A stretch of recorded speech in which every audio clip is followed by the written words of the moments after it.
Okay. Hi, everyone. We are live on Facebook. We want to thank you for tuning in to our first session ever talking to men, some awesome men about men struggle too. This has been brought to you by Speak Out.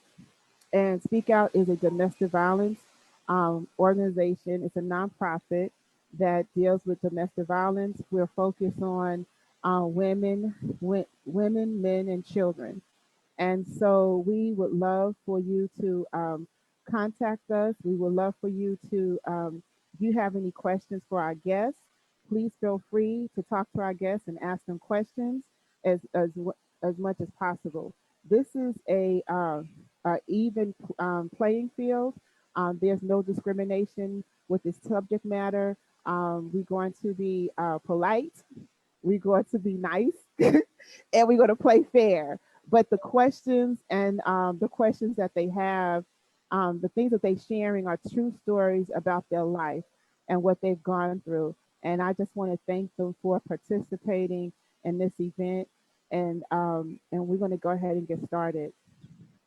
So, how's everyone doing today? Doing well.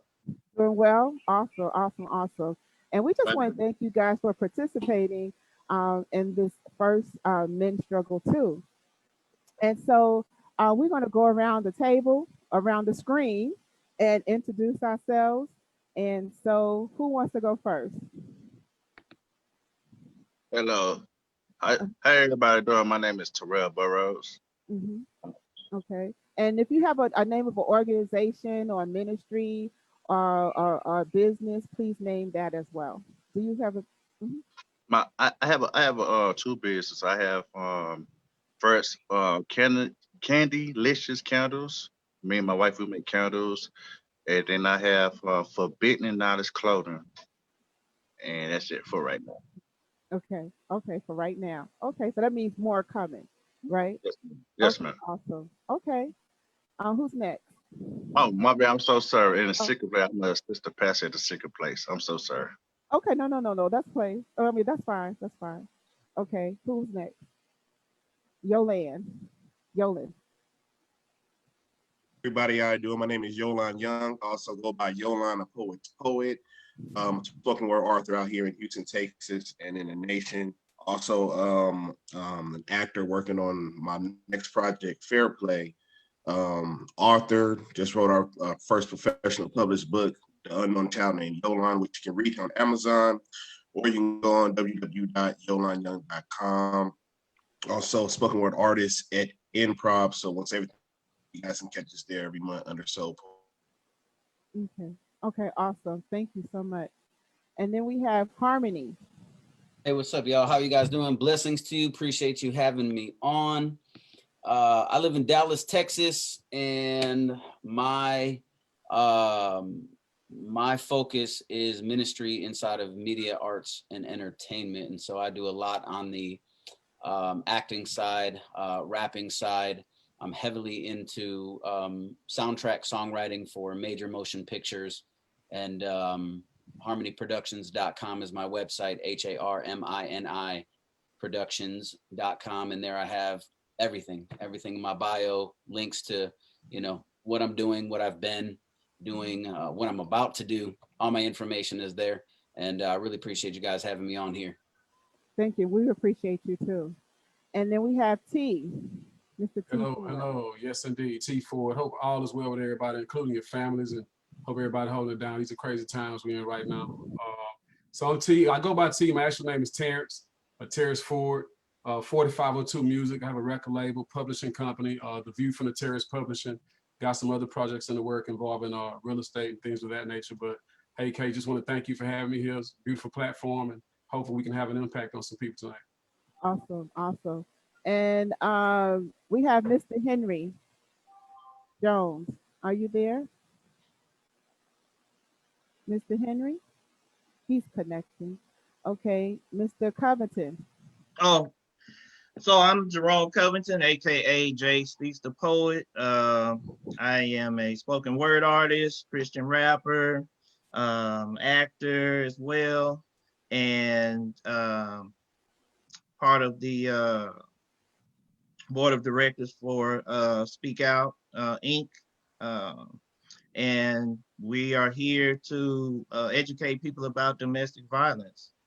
And this particular subject matter, is one that flies under the radar. So this is a special episode of our once a month Thursday panel discussion that we have. So thank you guys for joining us, and we hope to enlighten some people about, what's really going on out here.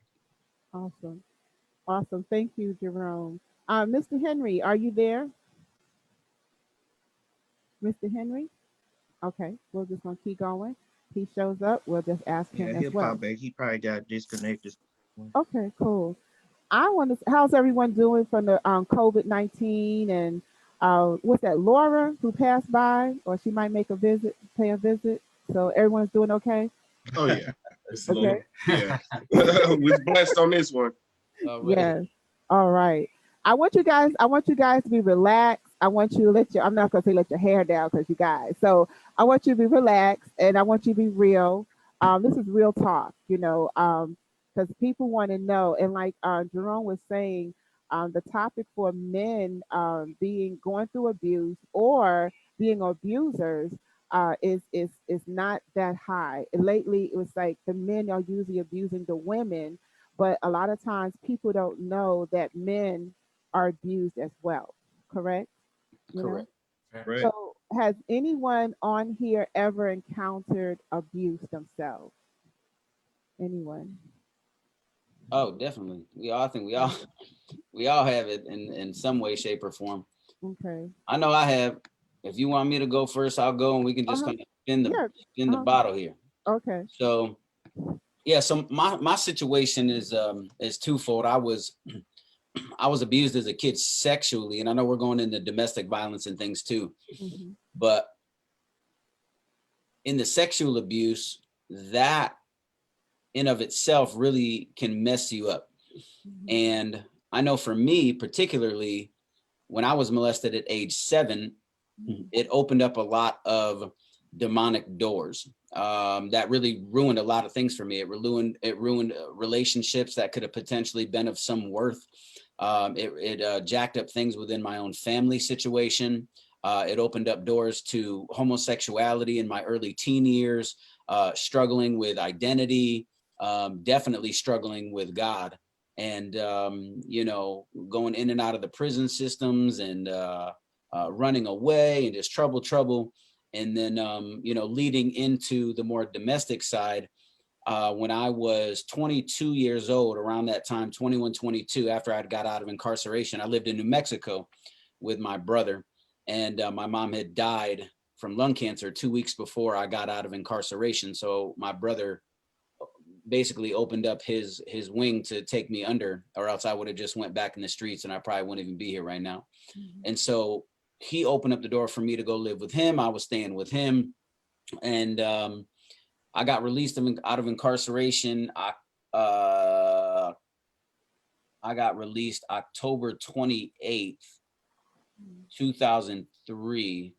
And after that, 2 years after that is when I finally got with a girl that I hadn't been with a girl that whole time since I've been out of incarceration. And so I was with a female that I thought was gonna, we were gonna build something. And we had two different beliefs spiritually. Even though I wasn't serving God, I still believed that, Christ was the truth. And she was more on the side of like, let's say medicine man, she's Apache Indian. And so it was kind of like a big difference in a belief in God and where healing comes from in her element. And so anyway, we were together and we were both on drugs and things of that nature. And it just spiraled out of control. And I had ended up getting saved and she did not. And so there was a major dividing there because of that aspect. And because of that, a lot of crazy stuff began to happen. She would harass me all the time, calling my phone, leaving just death threats, hate messages. You know, times when we were able to make up, she would come over. And I remember one time she had, she got me a drink from the kitchen, and I drank it and it tasted like water mixed with bleach. Like she put a chemical in my water. And so it got really crazy. I started having dirty diapers with dead birds thrown into our backyard. My brother's car got completely keyed. People were, I was walking down the street and people would just drive by me with her in the car, and they would shoot handfuls of lit firecrackers out at my face with, I mean, it was getting crazy. Like we was about to go, you know, go in on it, to the point where I had to get a restraining order. And even then they would still come and they would like make death threats and all this stuff. There was one time when I was on the phone with the police when they were coming by, and the police could hear them screaming, "We're going to kill you. We're going to murder your whole family. Blah, blah, blah, blah, blah." And they're like, "Was that them?" I was like, "Yep, that's them." And so it just kept going and going, and people were like coming up to my door and they were like banging on my door. So I couldn't even be at the hospital to see my son because we have a child together. I couldn't even be at the hospital to see my son because of all these people who hated me and had never even met me. And so, you know, going through that situation, it's like you can only do so much. It's like a lot of times people think that men don't get attacked because, you know, men are masculine, you know, men are supposed to be the stronger ones. But the reality is you never know what a man goes through, you know, growing up. There's things that shape the mind of men. My dad wasn't there for me when I was growing up. So that had a major impact on me. A guy who was in our complex molested me when I was 7 years old. That had a major effect on my brain, and it did some things. And I think to this day, even being saved, sanctified, set apart, and going to heaven, I still deal with some things in my mind that are a result of those situations in my past. And so, you know, at the end of the day, being vulnerable on here and just, you know, among men, I think this is powerful because when men get together, it's very special. There's power on this page. There's more power on here that I think a lot of people realize. And when you combine men together with their stories, it does make an impact. It makes an impact because, you know, we're really leaders. I mean, we are the head. We are supposed to be the ones who, you know, pave the way. And God is able to heal us and he's able to deliver us, but it does not mean that we are not subject to go through hard times, even with, you know, the opposite sex. You know, people think, well, if a girl's messing with you, just punch her in the face or like boom, boom. But sometimes it's not that easy, because sometimes men, they're beaten down growing up, so they're already kind of in a broken state. So there's men out there that I've even met who and have allowed women to abuse them, not just verbally, but physically, like beat on them, beat on grown men, and it don't make no sense. And you know, people are like, well, that just, you know, it doesn't make, but it's real. It really happens out here. And so, but my situation was more or less with my son's mom, and it was the fact of, you know, us splitting up, and then all the things that I'd mentioned, you know, coming after that, and people, you know, doing what they were doing, and her coming at me and trying to, you know, bring harm to my family, and all the stuff she was doing to our house and our personal property. And, you know, I really stayed in the house for quite some time during those few months before I ended up moving here where I am now, which is in Texas, and where God really began to change my life for real in a very beautiful direction. So that's an awesome story. That's a very awesome story. Thank you for sharing. And I have some questions for you. Sure. Anyone else has been abused or subject of abuse? I know Yolan Young said he has. Yeah, unmute, please. You have to unmute. You muted, bro. Unmute. Unmute your video. Can you hear me now? Yes, we can hear you now. in the building. Yes, we Can y'all see me? Can y'all see me? Yeah, Yes, sir. Yes, sir. Y'all, you good, man? Yeah. I was just laughing at Cheryl. She was like, Yolan, man. She been struggling. She been struggling. Oh, Cheryl, there go Henry. Okay, I feel. Okay, Mr. Young, it's your turn. Well, I'll say, there's a lot that Harmony was speaking on as far as the part that I can agree with is the way we're as we are grown up, as we are taught. As Jay speaks, he grew up from the turf. I grew up a little bit. I'm actually from San Diego, from California. And I grew up in the sets, during the time in the 80s and stuff. So gang banging and the culture was a big part of the epidemic along with the crack cocaine. So I saw a lot of violence, a lot of violence that, and it wasn't until I moved to Texas when I was 22 that I found out it wasn't normal. It just became normal because you lived in that jungle, So I did a lot of growing up. When I moved out here in Houston, one of the first things I did is I got saved. Now, this is the abuse that I can talk about with the spiritual abuse. Right? So now that I say, I accepted Christ as my Lord and Savior, I want all the good qualities that you pray and you ask for and you receive. So one of the things that I thought that I was asking God for and I received was this beautiful Proverbs 31 woman, right? So the church, that's the first thing she hit me with was what church you go to. I was excited about that. Never had a question like that actually before, so I started learning biblical principles through her, right? But what was happening is I was such a baby in Christ that things that I was still coming out of, the club, certain things I still wanted to do, instead of encouraging me in the way of saying, hey, this, and this, you started using scriptures of attacking. So if we would get into an argument, it'd be an attack base, right? Or then you get your friends and then next thing you know, it'd be attack base. Well, I didn't know the scriptures at heart, but the one thing I did do, and I always did, was history. That I started reading. So the more I started reading, the more I started praying, the more I started saying, okay, well, God is saying this, this, and this, and this, and how to treat people. No maliciousness, anger, gossip, and all this, right? Right. The moment I started learning the word more, the moment the attack started getting higher and higher. So then it was, oh, you think you know everything. But you asking for a man of God. So now I'm doing everything. I'm doing prison ministries, youth ministries. Hey, you know this, But then it started being more of a attack. So it was great Friday, Saturday, and Sundays at church. So I'm not going to name what church it was to make a church out here. But when we got home on Sundays, after Sundays or every day, it was a whole different person. And I couldn't understand that. So case in point, an evangelist would come on TV and I'm like, why is she not here while I'm seeing this? Because she should be listening to this. When, to be told, I need to hear all of this. Right. Creflo said one time, man, we hear messages and we be like, well, our wife ain't hearing this. Why are they not here? When literally it was for you. So I started reverting back to the scriptures. And I'm in a scripture and I always had the Old Testament, still got the same Bible my stepfather gave me before I left. Because when I asked him for it, he was like, why? You know what I mean? Like I was out there. But he gave me this Bible and it's been through with me for 19 years, been through fires and whatnot. So I hold it very key to me. But there was the scripture that my ex-mother-in-law gave me from Isaiah. It was like, for your shame, I give you double honor. And one of the things that she would do was cut below the belt. Oh, you like this because your mom's a crackhead.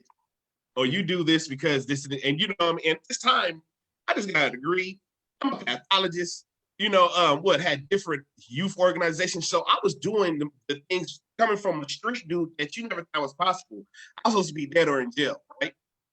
So God did a wonderful thing. So having this happen to me, it was confusing because I was like, I've never went through so much agony and so much torture to the point where my self-esteem got so low based off of how someone was talking to me. Right. You know what I mean?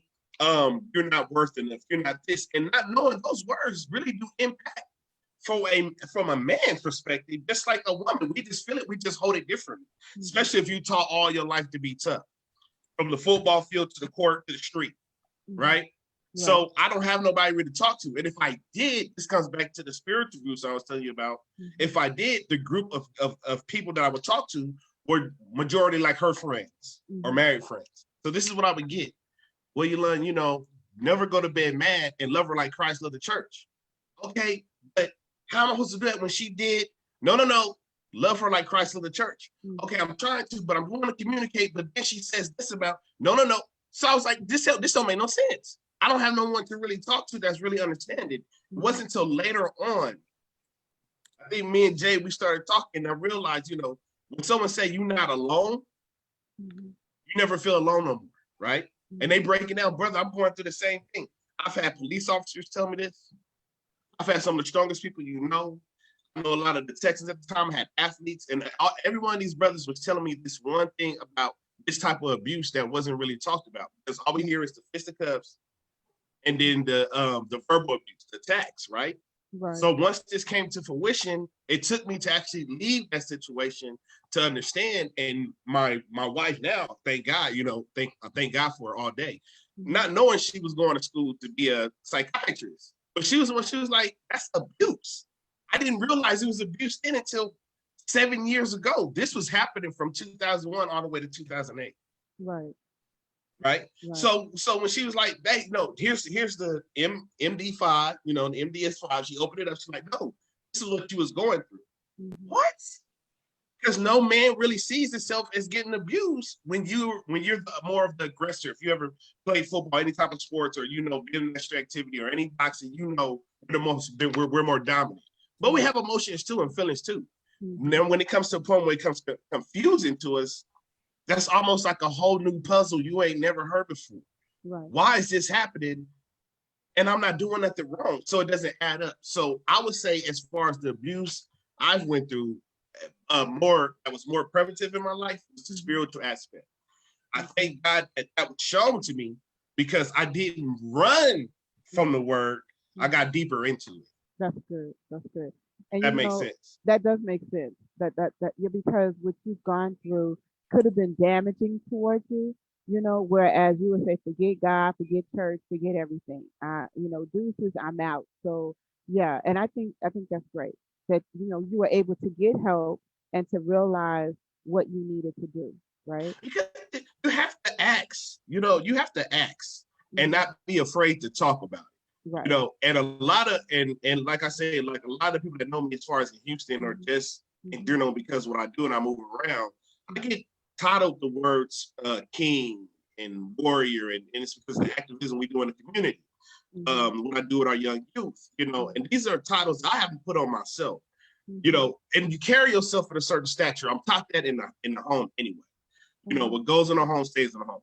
Matter of fact, even God speaks about not letting no one forsake your marriage. So all these things, when you're new to these scriptures, you don't know how to interpret until you start digging deeper into the morsel of the word, right? Now he's saying, you know, the more you get into it, the more you have an understanding. Right. The more I start getting into it, the more I start having understanding. I can't do this alone because my pride is gonna kill me. Right? Right. So I just started asking for help, and he started sending people my way that was like, you're again, but you're not alone. This is how you got to go through it. So are you going to kill yourself by trying to please somebody that you are now seeing you're putting above God? Or are you going to let God do his thing? And that took some time. It took some time. But yeah, it wouldn't have never happened if I would never took that direction. Right. Okay. So what about you, T? What was your first encounter with abuse? Or so we were kind of talking about a little bit earlier that kind of like Harmony, you know, was alluding to about the you know, the sexual abuse by a relative of mine. She was babysitting me when I was a kid, you know, 5 or 6 or 7 years old, somewhere around there. She's a few years older than I was. And looking back in retrospect now, as I got older, I said, you know what, somebody must have been doing that to her, right? You know, so that's one aspect. And then I know you know, but for our audiences listening, but my mother, you know, I was a victim of child abuse at the hands of my mom. And so let me also say with both of those scenarios, what that did for me, if there's any good to come out of it, is that it taught me to be very protective of my own children. You know what I'm saying? Right. So it kind of made me maybe cover them a little bit too much, but I just, you know, because what I went through, it was traumatic, it traumatized me. And I just really never wanted my own children to experience what I experienced, right? So that's a good thing. I think the negative side of that is that the sexual abuse at the hands of a relative of mine, and the child abuse by the hands of my mom, which my dad, you know, stepped up and got me out of that environment at a good time in life, I guess. But it set me on this path, particularly toward women, you know what I'm saying, where I just, you know, I like I said, I was the abuser in most of those cases, not necessarily physical, but emotional, spiritual, stuff like that. And So I do have to add that to date, I went back and mended a lot of those broken relationships. You know what I'm saying? I went back, I had to hold myself accountable, like, man, you know, and typically when we don't understand the purpose of a thing, we tend to abuse it, right? And so I found myself in a lot of, you know, frivolous relationships, taking advantage, manipulating women and stuff like that. So caused a lot of pain and heartbreak, and also did damage to myself as well, emotionally, you know what I'm saying? So, but yeah, but that was the bulk of my abuse. Was started off young and it just kind of transcended and morphed into me becoming, you know, a person that at the time, looking back in retrospect, I wasn't a nice guy, just to be quite frank with you. And so, yeah, you know, we go through it. And I would also say that I never really, again, looking back, you know, hindsight is 20/20. Looking back in retrospect, I probably should have went and got counseling, therapy. But as you know, as some of you guys may know, you know, in our community, that's kind of like taboo, and you know, it's frowned upon or shunned upon. But in reality, I think a lot of us, you know, what I'm saying, should probably went and got, you know, myself included, again, therapy, counseling. I mean, especially in our community, you know, because it's lacking. But I will say, through the grace of God and having mentors and positive role models in my life, that I was able to kind of, you know, get over some of that stuff. And again, went back, you know, try to mend some of those relationships that I could, and reached out and said, hey, man, I was wrong. I did this and that. And, you know, kind of gave myself a little bit of a sense of relief, in a sense. It's not going to take back what happened, but it propelled me now going forward to, I know, you know, I want to do better. I want to be a better person, a bigger man, you know, and all those things. So, but yeah, that's kind of what my situation, you know, making a long story short and short story long. So most of my abuse came as a youth, and it just kind of, you know, had a negative effect on me growing up and becoming a man. You know what I'm saying? So, yeah. Awesome. Okay. So, Mr. Terrell, did I say your name right? Terrell Burrows? Terrell Yes, Burrows? ma'am. Yes, ma'am. Okay. So, what about you? Well, my yeah, first encounter was really watching my parents. That was my first encounter of seeing abuse.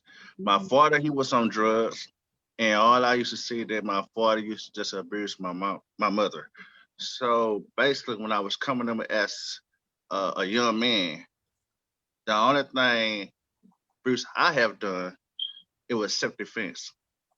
Other than that, I never made abuse as a pattern, because, you know, as I kept on growing in life, I knew who God was, not to make abuse as a pattern. But I had to do self-defense. But that's what I experienced as I was young. But now I know better not to do those type of things no more. So that's about it. Like I said, my first experience was watching my father beat up on my mother. So, to go back, I want to ask you that question. When you saw your father beat up on your mom, how does that make you feel, or how did you pick up those qualities? Were you abusive yourself? The Did good someone thing, else? the good thing about it, since I seen that, you know, when I was younger, you know, I ain't know nothing about, you know how the Bible say you're supposed to respect your parents. Something got inside of me saying, let me get this stick, let me hit my father. And when I tried to hit my father, he retaliated back. But how did I feel? I felt bad to see my mother had to go through this type of situation. But, like, you know, as I got older, you know, I learned that's not the right route. But other than that, as I get older again, I learned that you got to break a generation curse. Because once you see other people do it in your family, you're gonna have to break it, so you won't be able to. So you won't have to do that same thing, because then if you start doing it, then your kids start seeing you doing it. But I broke the generation curse, and that's, you know, I don't do those type of things. Awesome. Mr. Henry, are you there? Unmute your phone, your speaker, please. Unmute, please. Unmute. You're muted. You need to unmute. Hello? Yeah. There we go. Welcome. Welcome, Welcome to everyone. the club, man. Merry Christmas. Man, Merry Christmas. I apologize, man. Boy. He been trying to get that straight for the last 20 minutes. We saw all kind of backgrounds. You and your wife and everything. We have nice photo, by the way. It's all good. Yeah, Man, it's if good. y'all only knew, man. Boy, if y'all only knew.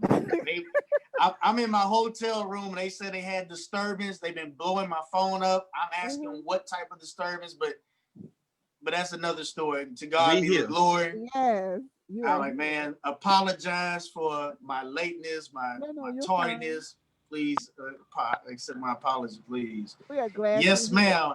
What's going on, my brothers? What's up, man? A big guy. Man, Love to you, brother. So all the right, how you question, doing? we're doing good. The question is, what was your first encounter with a domestic abuse? Wow. Ooh, we, Which man. one? I'm- Dang. Man, Lord Jesus. I've been married twice. And both of my marriages, I won't say the first one was physical. I won't say it was physical. It was more mental. You know, the second one was mental and physical. You know, and I'll deal with the second one. And I was married to her for 2 years, and of course we dated and everything. And I kept praying and asking the Lord, is she the one? And God would show me signs. He wouldn't even answer, but he would show me signs that she wasn't the one. You know, but it just seemed like it was right. Everything, man, helping my business, helping my music ministry. Everything was just it was clicking. And man, the abuse came to where, well, before the abuse came, I would hear the stories about her life and what she went through. And I really felt for her, but that's not what drew me into marrying her. I just wanted to show her like that there's the man that you have that's in front of you is not like the other men that you've had. And I know we all can relate to that, brothers. And I tried to love her through her situations and show her love, unconditional love. But when somebody that's not made whole, you can only love them with the love of Christ. And I tried, and God, I repented because I went against God's word on it, because we shouldn't have got married. But where the domestic came is that physical abuse. I mean, she would hit on me and everything, and it seemed like that I was a punching bag because I didn't fight back. And I just let her take her frustration on this and that, but it got to the point to where, man, this gotta stop. This gotta stop. And I never forget, it was on Resurrection Sunday. And we had gotten an argument because I'm trying to get the attention from one of our musicians, because the youth wanted to play their instruments and doing our services. And so while I'm looking at the musician trying to get her attention, I see in my peripheral vision, man, she hawking me like a gravy on rice, man. And so I looked at her and she looked at me and she turned her head. So I was like, man, okay, I guess it's going to be another argument. We leaving church, get inside the vehicle. And I asked her how service was, and she said, fine. And I said, well, can you tell me what was the reason that you were staring me down? And she said nothing. I said, no, you were looking at me, and I'd rather talk about it now than wait till later on. And then, it just, you feel like that I forgot about this and that. So I want to deal with that right now, because I'm the type of person, man, let's deal. Turn the head. So I'm like, man, okay, I guess it's going to be another argument. We leaving church, get inside the vehicle, and I asked her how service was. Did I do something? I said, well, can you tell me what was the reason that you were staring me down? Kind of feedback. Now I'm getting feedback. You were looking at me, and I'd rather. How is that? Talk about it now. Wait till somebody probably has the Facebook up. Okay, go ahead. Go ahead, him. Go ahead. Yeah, there's no problem. So I like to deal with whatever the problem or issue is. If we can deal with it right now, because the Bible says, let not the sun go down. When you're having an issue with your brother or sister, in this case with my wife at the time, I want to deal with it so we can go and enjoy the rest of our day. And so she kept denying this and that. And I said, we can't move forward unless we deal with this. I said, but I'm not going to push you, but I don't want to deal with this later on. So we started to deal with it and get in an argument and everything. And she started bringing up stuff like Lord knows. And so, man, I know from past experience, we arrived at the house. So she was talking about, you want to be embarrassed? I'm going to embarrass you, because she got loud And I said, let me hurry up and get in the house, you know. So I opened the door, and I knew that if I needed to record, because rumor was that I was beating on her. Wow. And I was physically abusing her, mentally abusing her, spiritually abusing her, sexually abusing her. Any type of abuse that's common to man, I was doing that. That's what was stated. I was doing that. And so I started recording myself, and I'm walking away from her, going into the garage, and she gets her Bible and she throws it at me while I'm walking in the garage. And so I kept walking, and she reached to get my phone, and I told her, I said, no, I'm not giving you my phone. And she kept reaching for, give me a phone, give me a phone. And I said, why you want my phone? And she told me, this was her exact words: I want to take the phone because you're showing people how crazy I am. That's exactly what she said. You're showing people how crazy I am. You know, I want 1 second. So so she knew she had a problem, right? Yes. Yes, ma'am. She said, you want to show people how crazy I am. So you're saying that, okay, I have a problem. And she didn't realize she had a problem? Did she realize she had a problem? Not because no one was holding her accountable. But she was a runner. She was a runner. She left me probably about 8 to 10 times, you know, and I kept going back for my Gomer, if you would say, you know. I kept going back because I'm like, man, I didn't want, and she said this to me one time, and this would kind of mess me. It haunted me at the time while we were married. She said, "This, if we get a divorce, this be my first, but it be your second. And what you think people are gonna say about you?" Wow. And so I guess God is my witness, of course, to my vows, because there was no adultery or anything like that. You know, she was a believer and everything, and I didn't want to be known as that. You know, Right. This is my second marriage, and I'm a man of God. And then you got a clothing line that's saying God first. Like, bruh, what kind of God first you keeping? So it's, so the attacks were very strong to where I was willing to take the abuse in the home and smile, just like a lot of women do. But I know this men, we talking, this is our time. Right. I was willing to take the abuse, and to keep my marriage together. And it got to the point to where she stabbed me with her heel. I mean, I'm laughing about it now, but at first it wasn't funny. She stabbed me, and she just wouldn't stop, and I had to call the police on her. I didn't want to do that. God knows I didn't want to do that. Did you call the police? Oh, yes, ma'am. That was the only way that was going to stop her. And the police came, and I was going to go to jail because she claimed that I was beating on her. Oh, geez. And if I was not recording, Mm-hmm. I don't know where would I would be right now, So I recorded, and the officer let her go, and I was baffled. You see the video, and you let her go, and I'm like, man, what kind of society, what system I'm living in? And then as you fast forward, of course, the district attorney, they picked up the case because they knew if I wanted to go that route, I could have probably sued the city, and a whole bunch of other stuff would have took place. And so make a long story short, and a short story not too long, I dropped, they wanted me to testify because she was going to be a felon.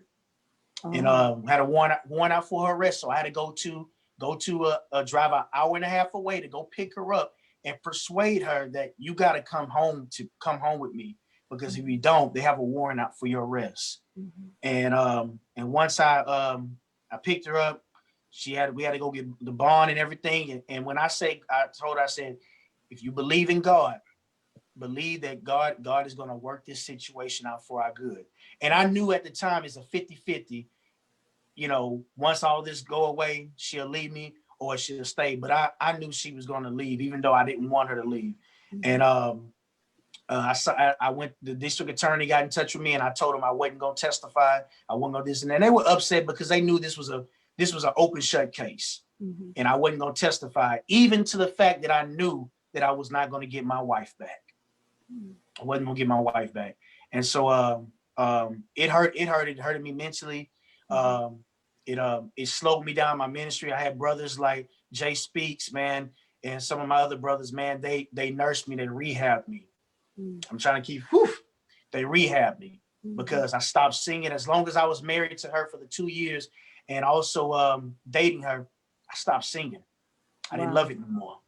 My ministry's everything. The clothing ministry was going up and down, up and down. She's getting me into doors, but man, we fussing and we arguing every week, and I'm being told I'm cheating, and I'm like, well, man, who am I cheating with? So it was just, man. But it was the hurt. She was hurt, and she wanted me to hurt. And I'm gonna say this one thing, and I'm gonna stop speaking because I think I'm talking too long, if I'm not mistaken. She sat me on the bed one day, and she told me, she said, I'm jealous of you. Wow. I said, jealous of me? Wow. She said, I'm jealous of you. I said, for what? And she said, I'm jealous of how people love on you and how people treat you. I said, did somebody do you something? She's like, no, and she started crying. I said, nah. I said, and I kind of got upset. I said, nah, stop crying. I said, nah, because this don't make sense. I said, do you understand? You're telling me that you're jealous of me on how people love on me and how people treat me. I said, do you not know if something happens to me, it goes to you? If they can't treat you right, if they don't love you, they don't love me. And my family already do. If you don't accept my spouse, you don't accept me. And you won't see me until Jesus comes. I'm like that. And if you got hate in your heart, you ain't gonna see me. You get what I'm saying? So my thing, so it didn't make sense, but she was broken. And I was trying to do God's job. Right. I was trying to do God's job, and we're not capable of doing God's job. We plant the seed, some water, but God give the increase. And God was still trying to till the ground with her because she wasn't going to listen to me. And she like I said a little bit, she didn't hold it. Nobody was there to hold herself for accountability because she was a runner. She ran from everything. Yeah. So my question is to you guys, the person that have abused you, are you still in contact with them or have you just cut ties? Oh, she's the mother of my children. Oh, okay. Oh yeah. Yeah, so you still have to communicate with her, right? Oh yeah.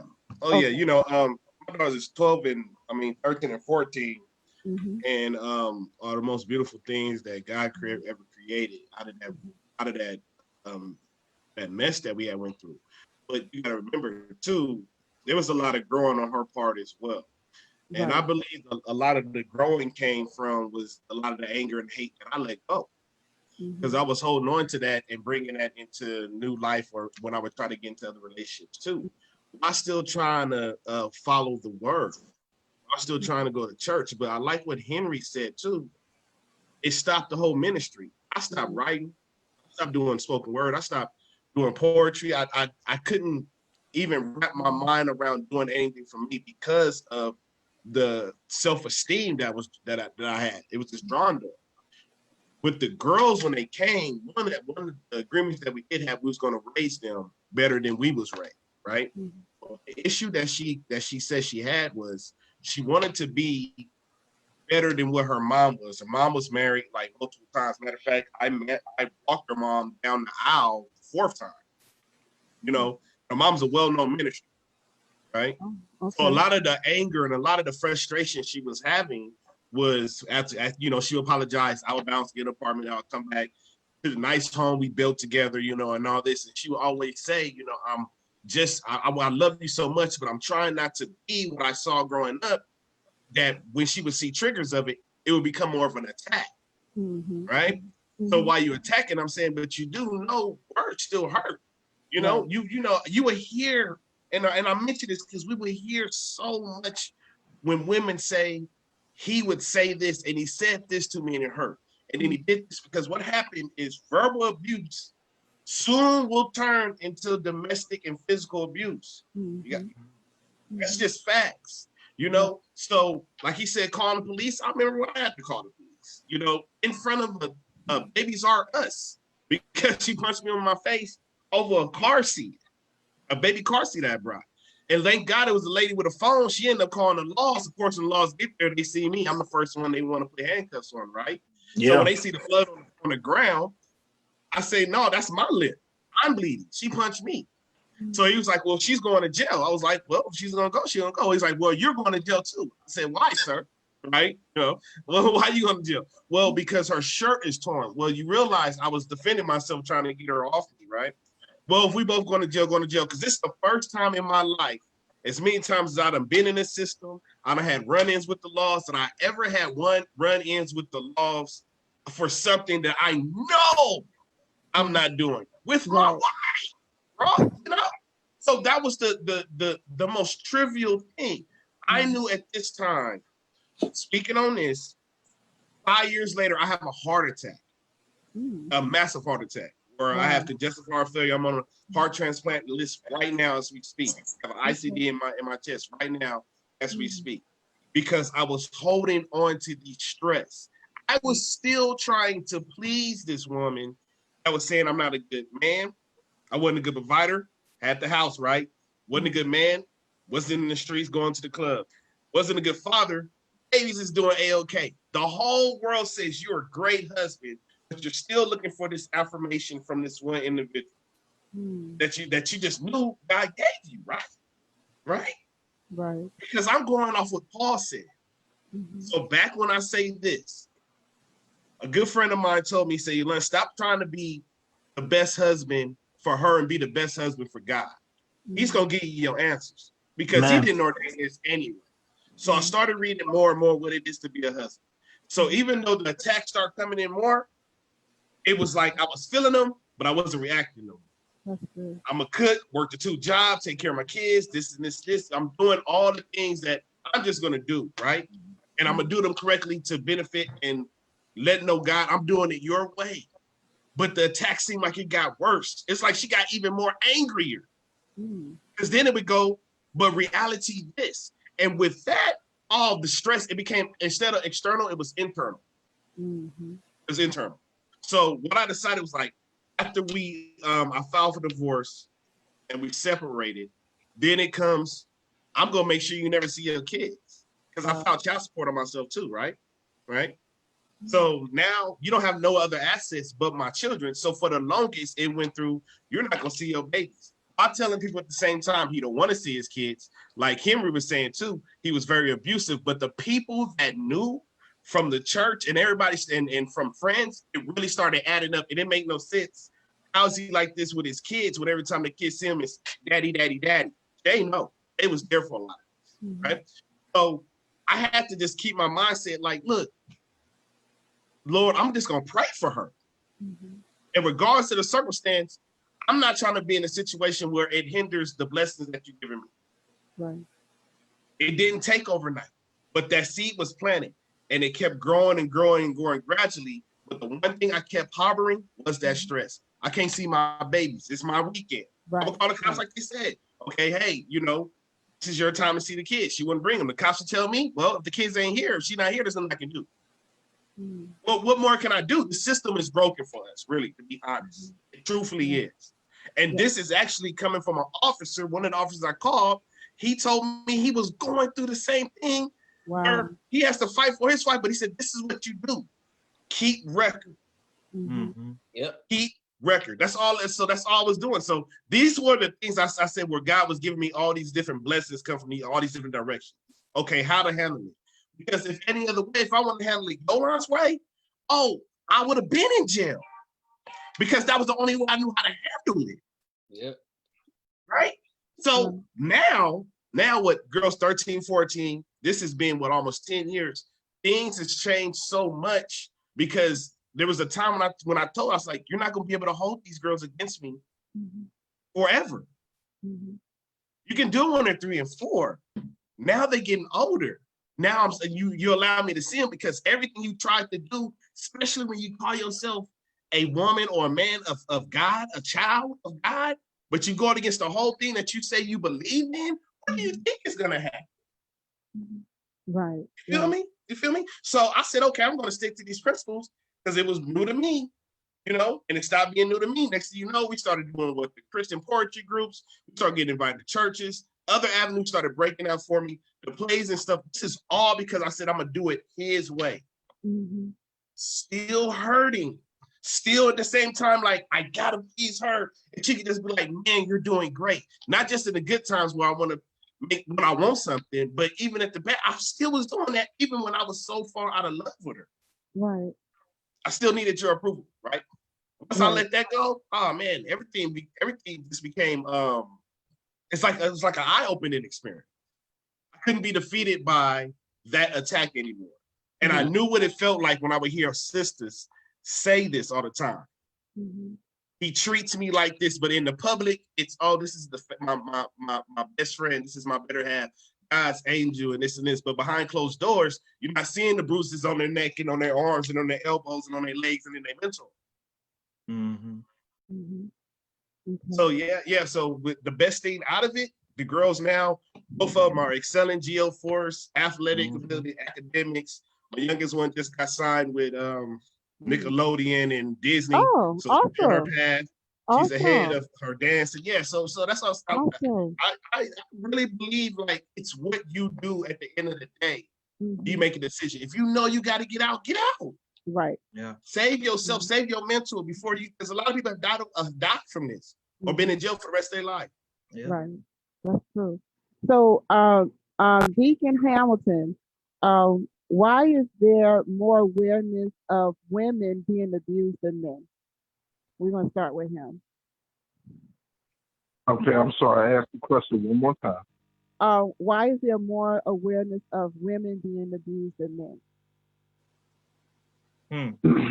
Because men have been trained to, one, hold their emotions, don't show the world how you feel, don't show the world what the world considers weakness. Don't show the world that you have feelings. Don't show the world that you're vulnerable. We've been taught since we were kids. Men don't cry. Men got to get out into the world and make a name for themselves so that they can take care of their family. Men have to be the strong ones. Men have to be the ones that in the face of fear, we still have to stand strong.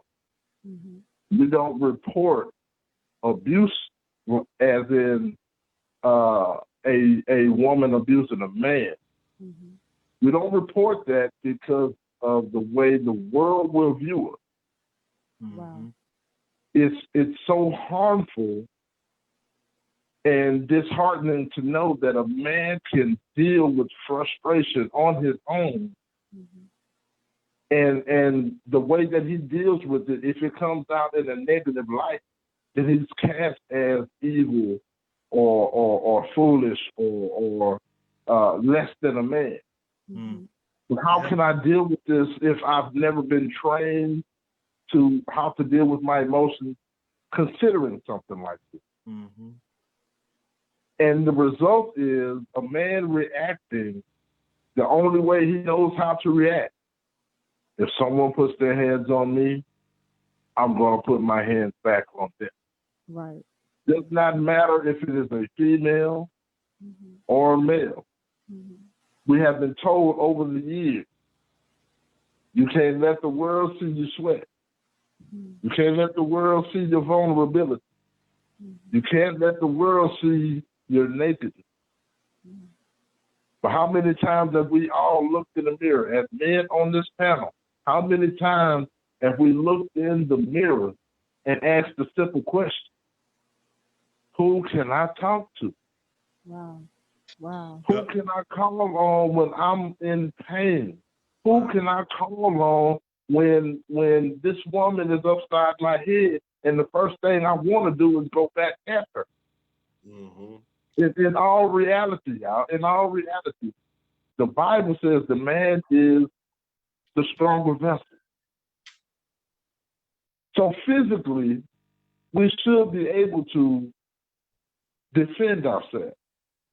But even as the young man just spoke, even in defending himself, he was still looked at as the abuser. And had he not recorded, he would probably be in jail right now. So there's a disadvantage that is given to us men, especially us Black. Because some of us truly, truly love our women. And I'm only speaking about the domestic side of it because that's the topic at hand. Some of us will go to the end of the earth to make sure that our spouses and our children are well taken care of. But who do we go to when we need some care?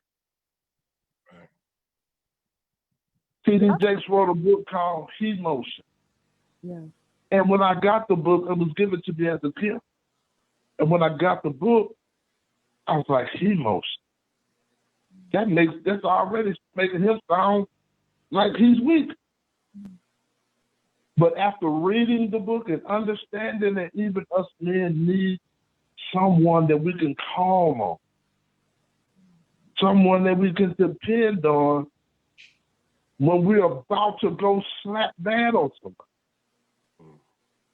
We need that encouragement. We need that anchoring. We need that accountability. And yes, we can get it from our spouses, but as men, we need to lean on each other. And I'm here right now to put an end to those thoughts and those negative feelings. Brothers, if y'all need somebody to call on, hit me on Facebook, Twitter, I don't care where it is.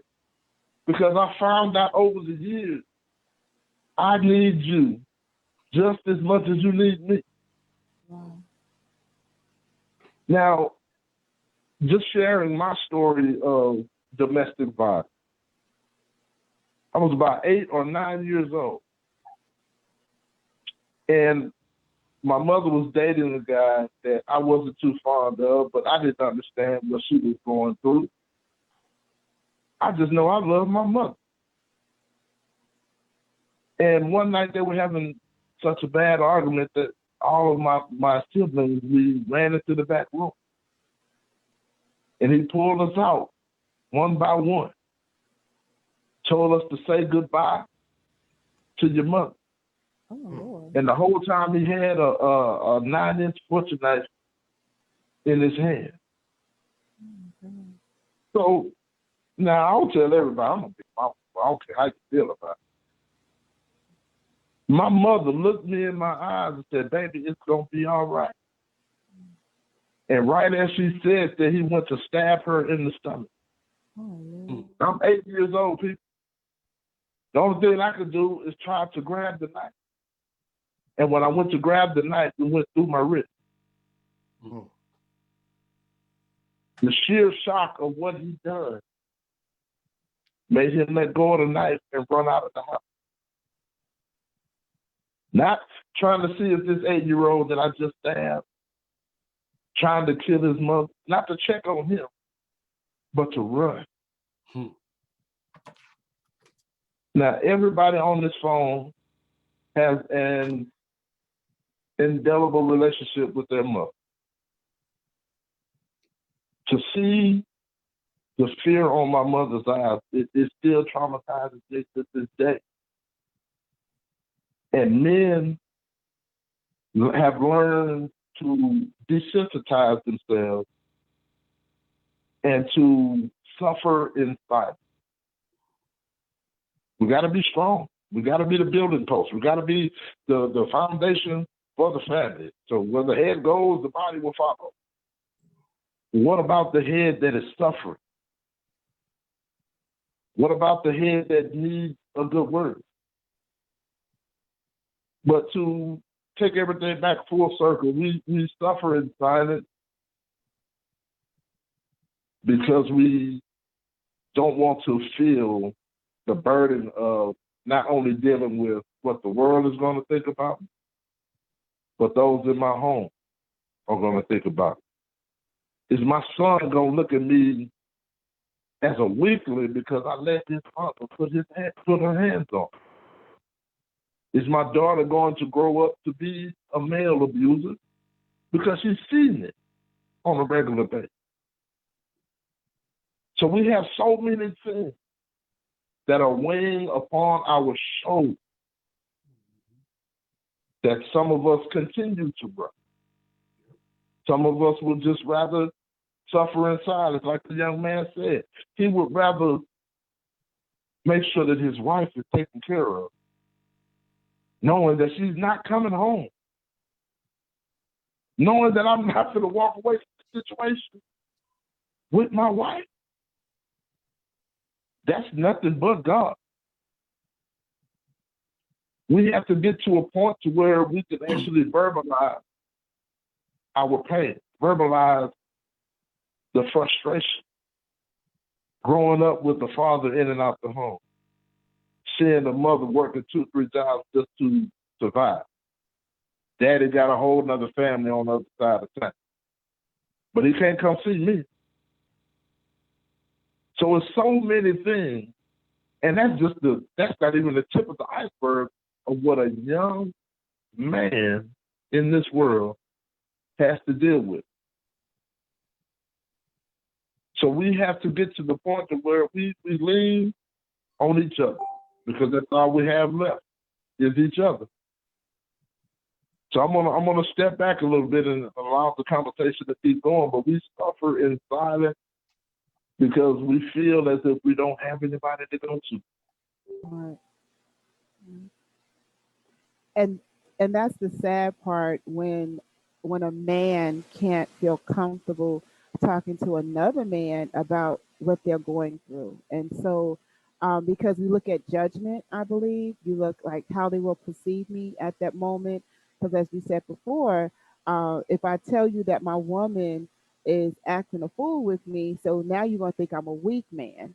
But you're not being weak. You're very respectful to the woman, and she doesn't realize that you're respecting her through her foolishness. You still respected her. So I commend all of you guys for how you have channeled your energy and not being negative. And you could have done some damage to the people that were with you. You saw your parents, your mother going through hell. You know, you went through hell. And so you could have been behind bars for a longer time, even though people lied and said that, he abused me, and like they look innocent. And so we have to learn as women not to use the system, for our benefit when we are part of the problem as well.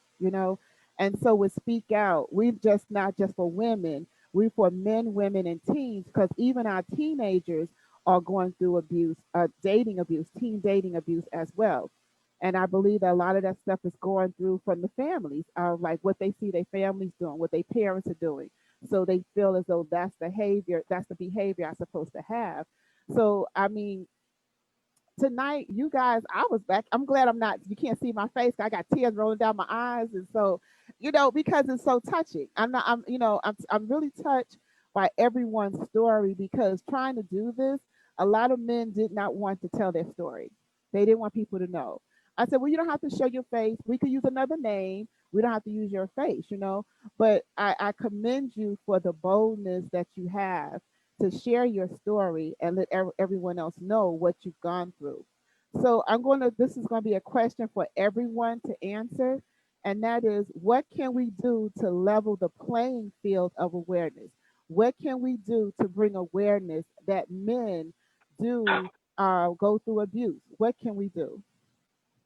It's going to take each and every one of us to pull the next man up. Mm-hmm.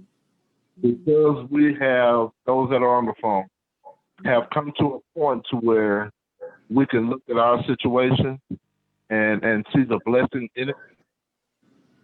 It is our duty now to pass on what we gain from our situation. And maybe that'll be the breaking point for that person. Maybe because he sees someone or knows someone that is dealing with the same thing that we're dealing with. Mm-hmm. Maybe that'll give that person that unction to, maybe if I speak out, I can help somebody else. Right. Mm-hmm. But we have to be, as men, we have to be walking and living what we're saying. Exactly. That's awesome. T, what should we do? What can we do to level the playing field of awareness about, when it relates to the men? Well, I definitely agree that each one should teach one, but I think it's equally as important to have platforms like Speak Out, like what we're doing tonight. you know, taking something like this, recording it and sharing it, you know, making it go viral, whatever we have to do, especially in today's time where everything, you know, social media is real big, but we need more platforms like this. I think, again, and come together the minds of like-minded people, sharing their testimony, sharing their stories like we're all doing tonight, this evening or whatever, and getting it out. That's what it's really going to take. And showing people that, hey, it's okay. Showing men in particular, it's okay to speak out, to express yourself, and that it's not all the negative connotations about, you know, a man being emotional. That's false. You understand?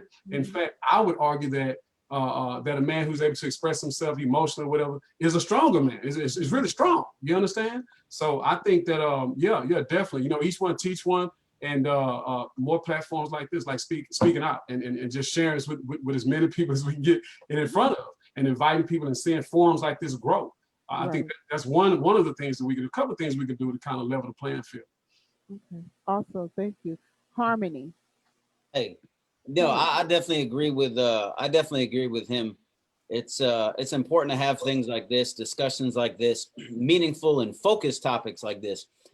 You know, as we were going, you could tell that people were interested in what we were talking about, simply because as we were sharing this video, I've shared it in about 70 groups since we've been on here. And we've had up to 30 plus people that were tuning in at one time who was interested in hearing the things we're talking about. And the reason why people are interested is because it's very uncommon to have grown men on a panel talking about their pain and struggles, you know, when it has to come to abuse. It's just not something that's, you know, very common. And it's an interesting topic. And I think, to be honest with you, I think it's something that people would like to hear more about. And I say that we should do this, you know, X amount of times, you know, a year. I think we should do it through a Zoom. I think we should actually put on an event and have a whole thing where we have live music and performances, and be able to have a panel discussion live in a big church where we can all sit in chairs and have a Q&A, and then share our story. And then each of us do like maybe 1 or 2 songs to show like, look what God has done in us and through us, even with the abuse, and be able to really get a hands-on impact, you know, face to face with people, and love on some of these kids. And parents can bring their teenagers, and we can speak to them, and we can lay hands on them and pray for them, and we can pray for the women, and we can pray for the fathers, and we can pray for everybody, and all of us can get healed all at the same time in the same building. And you know what? You must be reading my mind, because I was thinking the same thing. So we might all need to have a little. This might be a little. Man, I got chills right group. now. This might be a committee. Meeting of the minds, huh? Yes, it's going to be a committee. We're gonna get this together. But I got chills right now. This is awesome, because it needs to be done. You know, it needs to be done. Okay, Jerome, with the chills. Come on, chilly Jerome. Nah, I got chills right now, man. This is powerful. I mean, you and I knew it would be, but just to, you know, I know Henry's story. I didn't know Hamilton's story, so I appreciate him sharing his. And I know Yolanda's story. Man, like Harmony was saying, put this on a bigger platform. The thing with men, you know, we all have our own minds, we all have our own thinking, we all know how to make our own decisions. But at the end of the day, a lot of times, as not only as men, but as people, we tend to go with what the majority does. And what the majority is doing right now is perpetuating that women get more abused than men.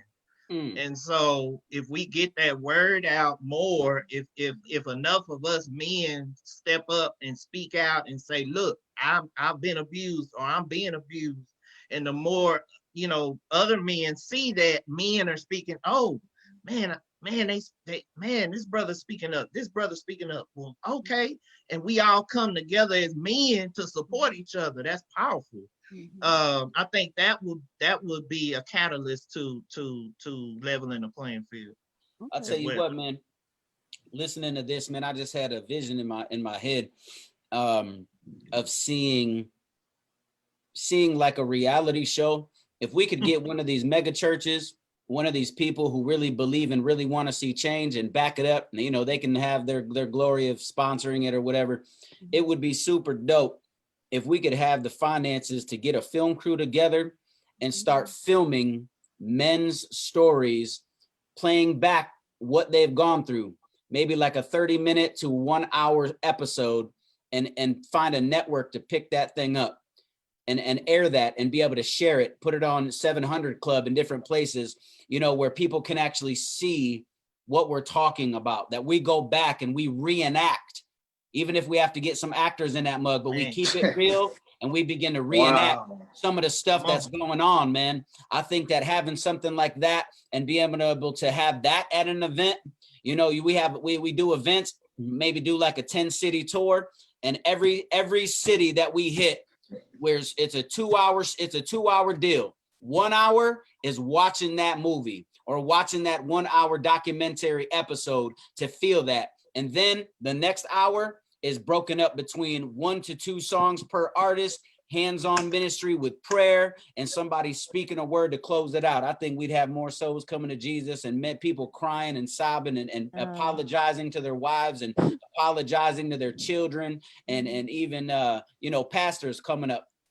Yes. So shall it be. So you know what, when you say pastors coming up, yes. That's one of those issues we're tackling as well. Yep. Yes. Oh yeah, I think pastors have it really difficult too, on both sides. I think that, you know, a lot of pastors, they, even with their children and things, pastors have this role where they have to be seen in this light, and they can't make they feel like they can't make mistakes because their congregation gonna stop tithing, or they're gonna start supporting, or people are gonna leave because people try to hold pastors to this mega place. And I look at that, I'm like, man, don't act like you still don't even make mistakes. Don't act like you haven't messed up, you know. And I tell people all the time, God has taken me some big places right now. Some major stuff has been happening in my life back to back.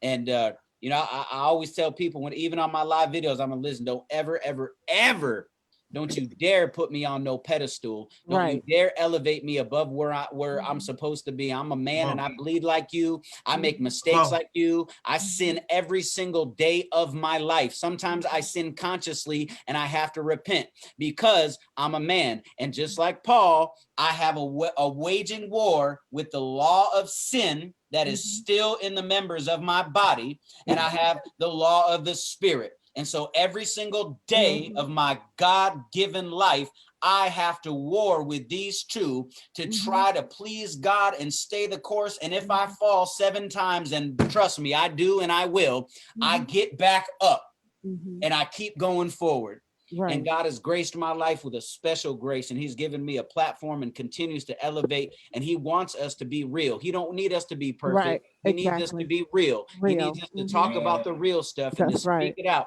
And if we'll do that and we'll stay on course with that, even if we fall and we get back up, God's grace will be upon us, just like it was on Paul, because Paul gloried in his mistakes. He gloried in the pain. And that's how God's power rested upon him. If you read the Bible, that's exactly what it says. The power of God rested on Paul because he boasted in his weaknesses. He let the world know how unperfect he was, but he kept going and he kept getting up and he kept preaching and he kept speaking. And because of that, God was like, he engulfed him and he gave him a powerful ministry that we still talk about all these years later. That's something I don't want to go off track, but when I heard the word weakness, it reminded. Go ahead. No. When I heard the word weakness, it reminded me of my favorite scripture. Paul says, First Corinthians 9:22. He said, "To the weak I became weak, that I may win the weak also. I am made all things to all men, that I might by all means save some."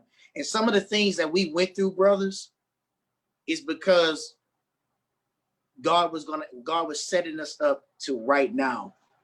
I say it all the time with people when I'm testifying them. I said there's three lanes. One lane is some things we go through is because we put ourselves in it. There's a second lane that we go through and we had nothing to do with it, but God wants us to go through that lane.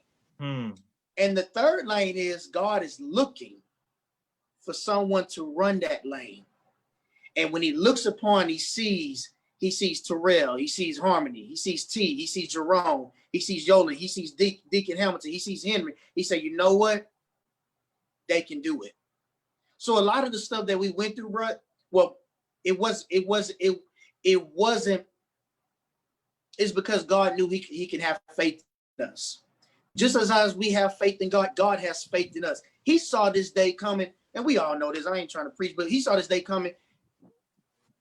Now, we didn't see it. We didn't know why we was getting beat, getting woman handled and this and that, you know, and we cried, we prayed, we cried, and we prayed, but God saw this the whole time. But even if we had to become weak to win the weak, if we had to be weak to win the weak, that, man, when you said that word, man, it did something to me, because that's my favorite scripture. I am made all things to all men, that I might by all means save some. Man. So, listen. Terrell, what can we do to level the playing field of awareness? What can we do to bring awareness about men? I believe first we need to break the pride of man. Just like Harmony. That's you, Harmony? Yeah, you were saying that most pastors, you know, they feel like they got to be in the spotlight and they don't have no condemnments of showing their people. But, you know, there's a lot of pastors out here have a lot of pride. There's a lot of people out here have a lot of pride. But once we could first break the pride of men, then we could do what T said, you know, bring them to this show right here and earn with sharper earn. And everybody will be all right. And then for you, Harmony, fundraiser. Jerome fundraiser. And that's how you can do all of that. Come on. Okay, fundraiser. Okay, brother fundraiser. Amen. Yes, Lord. Okay, Mr. Young, because I don't want to mess up your first name. What can we do to level the playing field? I like absolutely what T said, and that's one thing I stand on: equal, teachful, and reform. And then also what Henry was also speaking on, allowing yourself to be vulnerable. Those are two. The third thing, I believe it's starting to happen right now. We're dealing with a new day and time. Already since just this pandemic in the last couple of years, I've been on more panels discussing what men are doing and the role of men and men emotions and what men go through than ever before. My writings and my poetry is based on that. So a lot of times when I get off the stage, I actually eat one, read one, teach one. It's like, brother, man, I was going through the same thing. You just made a new friend. Now you got somebody else that's added to the council. You know what I mean? It's like, you know, we lift each other up. And I always give the analogy, lift each other up the same way Moses had the 79 elders do. You know, when his shoulders is getting tired, he's lifting his staff for so long. So we need that with each other. You know what I mean? It just shouldn't be whether we're on a court or on the field with a helmet on, right? So I'm seeing this pattern starting to happen more. The last short film I did, got a couple of indie and film festival. And I'm just saying this to let you know what's going on. This movie was called Definition of Manhood. I played the role of the sexual assaulter of my nephew, all the way from 5 to up in high school, right? And it was one of the hardest roles I ever played. But when we viewed it virtually, was it 2 months ago, honey? About 2 months ago, we had so many viewers and so many brothers came out speaking on, hey, this happened to me too. Some of these brothers I have been knowing for years and never knew that they would have went through so much situation. So I believe it's exactly what sister, what you're doing right now, and with a lot of other sisters that are really the foundation. You guys really are the foundation of the strength, the ones that see the protection and need that, and others fall along too. It's just the truth. Men are reactive to what our women do. So we fight harder in the struggle because we need our queens. And when our queens stand up for us, guess what? We stand right there with you, not behind you, right on your side, right on your back, right in your front. We are protectors. You know, so if this pattern continues, yeah, it's going to be a lot more brothers speaking on the abuse or what goes on in the home, that our pride. Which, who said that? Was it T? Did you say that? Or Terrell? You know, pride. You said pride is a man's downfall, and scripture speaks on that. Pride is a man's biggest downfall. So if we can continue to relinquish that, keep our heart open, you know what I mean, and receptive. Oh yeah, man, it's gonna make a beautiful thing. It's gonna help this community, especially our Black community, Right. because we're prevalent to it. You know, we're the ones that's taught more to hide it or just don't speak on it. You know, because you're weak. You get a lot more brothers and sisters speaking on it, a lot more brothers speaking on it. If that wasn't the case, like Henry, you said, we wouldn't be here now. So sis, doing this is what's going to continue the pattern. Thank you so much. And what about you, Mr. Henry? And my brothers ahead of me, they said it all.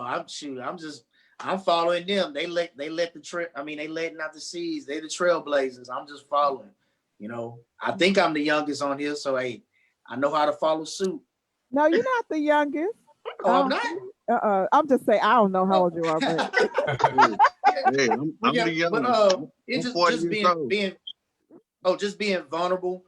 You know, Right. like how we're being, and we embrace that. You know, because man, I even had flashbacks, man. Like, and like, man, it's gonna come a time when I'm gonna have to tell this, but I don't want to tell this story, man. It's like it's gonna make me look weak. It's gonna make me look, Exactly. like, man, you let this go on, this and that, and that's what I didn't want to deal with. But man, I thank God for the Holy Spirit. I don't know when it happened, but it happened to where, like, man, there's people that's going through things like you, and you be able, because I always have a lot of people tell me, like, man, you can't feel my pain. You can't. I said, well, let me tell you about 5% of my story. Right. And man, I have grown men in tears, and I'm like, it's okay. You don't have to cry about it, man.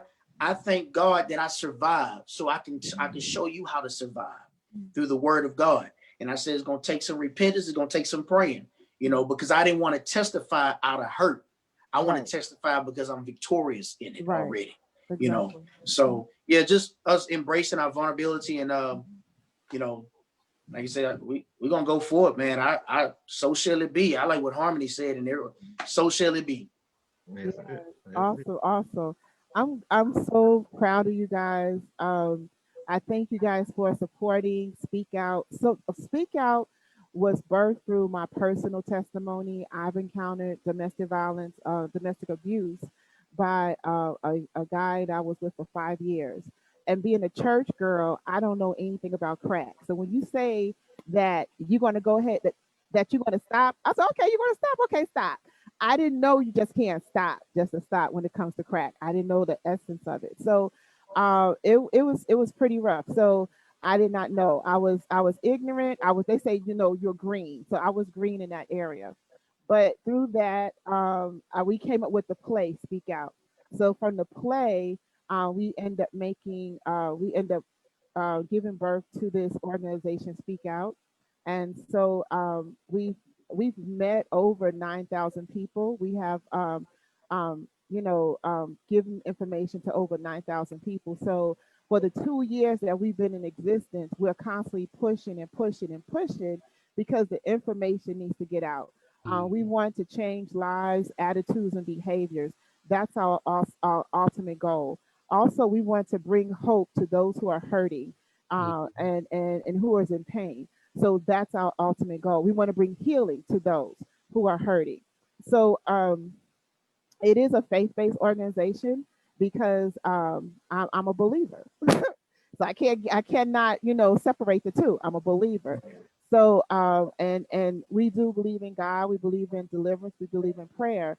But ultimately, it's just like an addict. You have to admit that you have a problem in order to get the help, And so not just the laying of the hands, but you have to admit, you know what, I really do have a problem. So let me go get some help. And then I believe that God will come in and do the rest. And so are there any questions or comments that you like to say before we close out? I was looking down at the comments, and somebody asked a question, which is I don't know if any of you all have stated.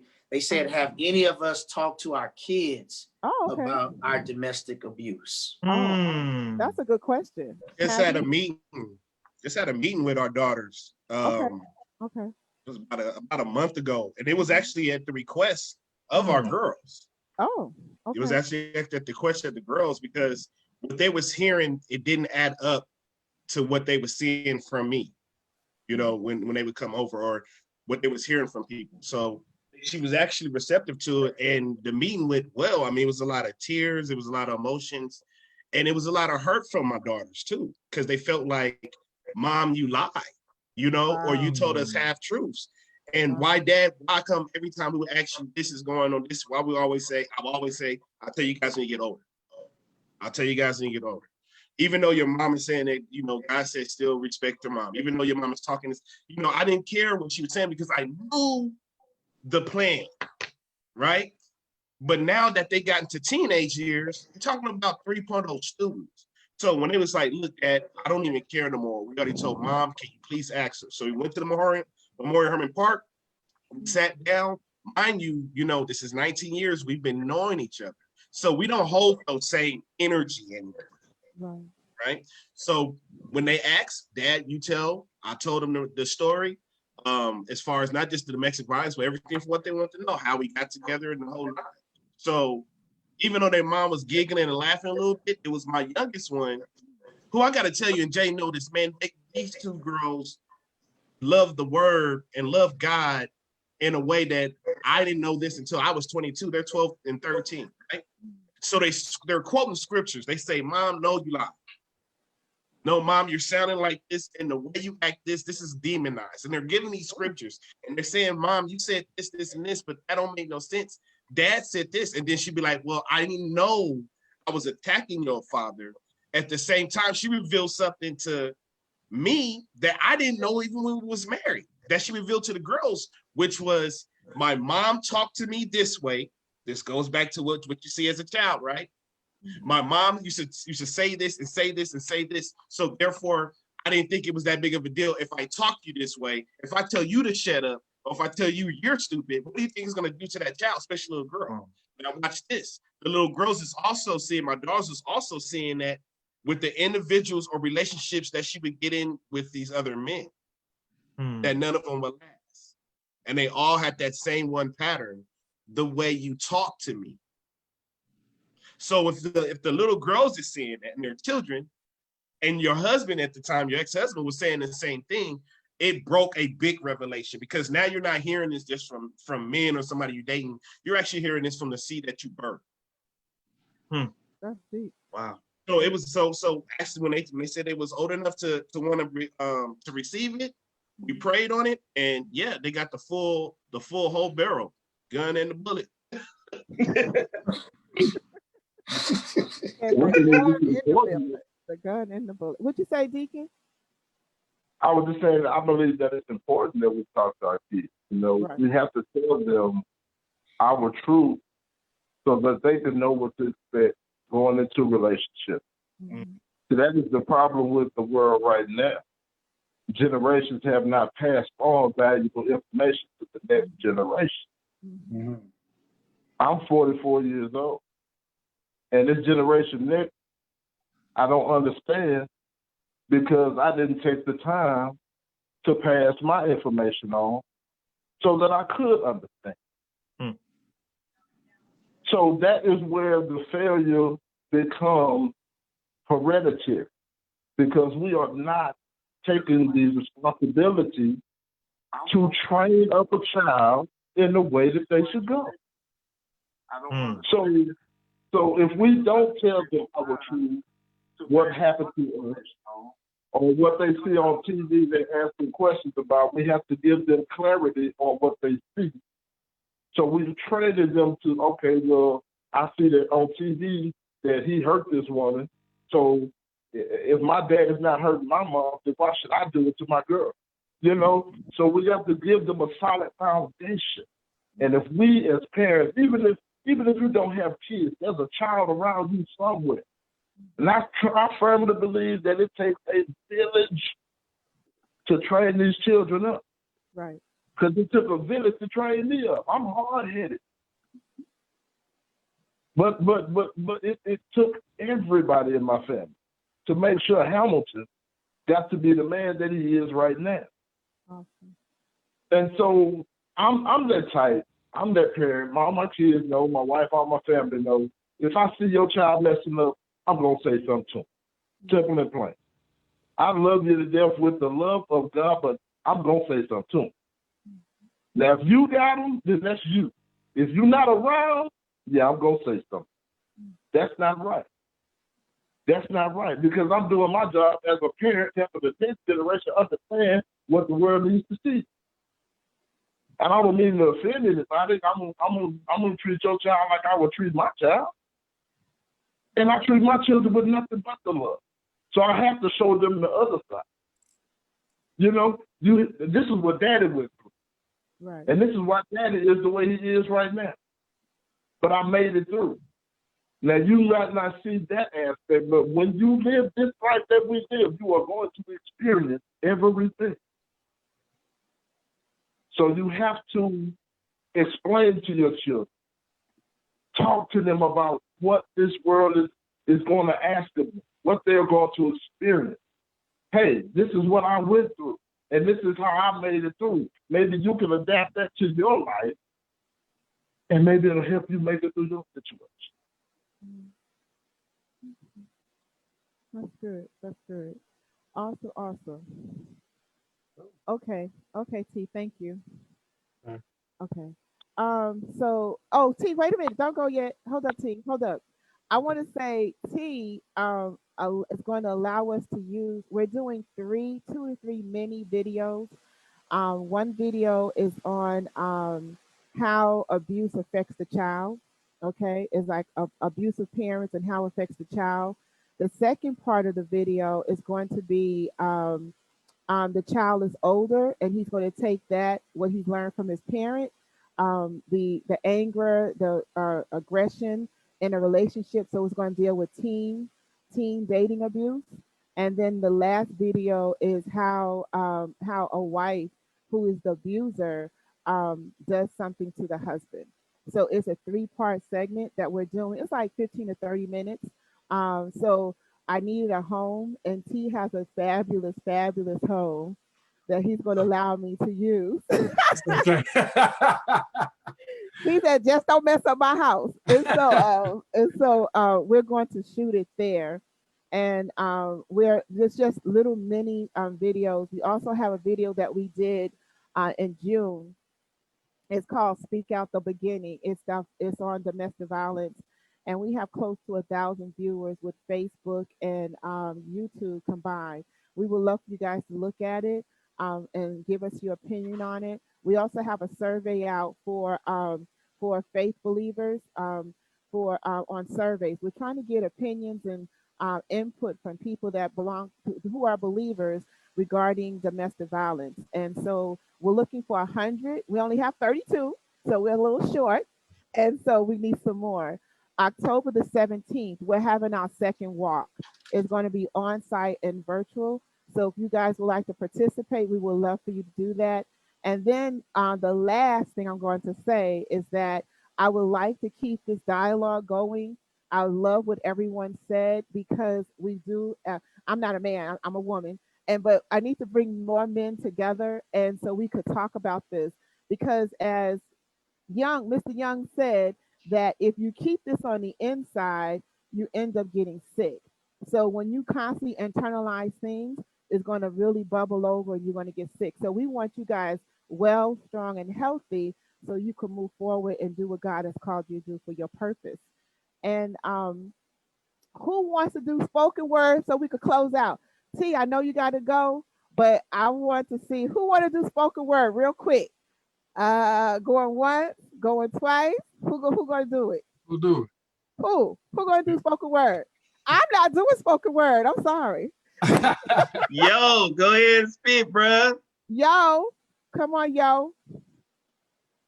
He But want I me- have to get on. I have another project I have to be getting into in like 5 minutes. So Okay. I gotta get prepared for that. Okay. So All who gonna right. do a real quick spoken word? So I guess that leaves me. Okay, make it short, my brother. Make it short. Make it short. The Alpha and Omega, the beginning and the end, the bright morning star, the great I am, my all in all. Don't sleep on him. God Almighty, who is love. God Almighty, who is peace. God Almighty, who is everything. So on God Almighty, you better not sleep. The heaven and earth he did create. And we ourselves he did make. So why to the bookshelf does God go? On God Almighty do we hate? Some people out here say they are Christians, don't even know who God is. He sits high and looks low. I'm here to help you realize that our God is big. God who is full of mercy and God who is full of grace. This God will never, ever, ever, ever forsake you in any place. God never leaves us. We always walk away from him, constantly unhappy with when God moves. Then at that moment, we sleep on him, not really knowing what we need or not accepting that our needs are more spiritual. We want what we want when we want it. Then our relationship with God begins to dwindle. Walking away, then coming back, then walking away from God again. Grace and mercy allows us to do this, but we tend to forget that our God is sovereign. Supreme power and absolute rule is God Almighty. He never sleeps. So at the door of our hearts, when Almighty God knocks and we don't answer, why are we? Look, don't feel bad, because this generation is not the only one to blame. Peter, James, and John were sleeping while Jesus went away to pray. They were supposed to be watching and looking out for Jesus. Kind of sounds like us today. The spirit is willing, but the flesh is weak. And that's when they came and took Jesus away. Don't sleep on God, y'all. He'll help you through it all. God bless you. God Man, bless you. All Yeah. right. oh, Y'all man, can't see me. I'm snapping. I'm snapping. I'm snapping.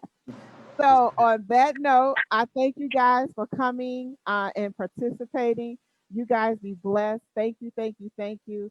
And I speak blessings and peace over your lives on tonight. And you know, have a great one. Thank And you. I love all y'all brothers, man. Appreciate y'all. Bless Well, you. Appreciate y'all for salute. the night, man. listen to you guys, man. Good Okay. catch. One love, one love. A1 since day one. Okay.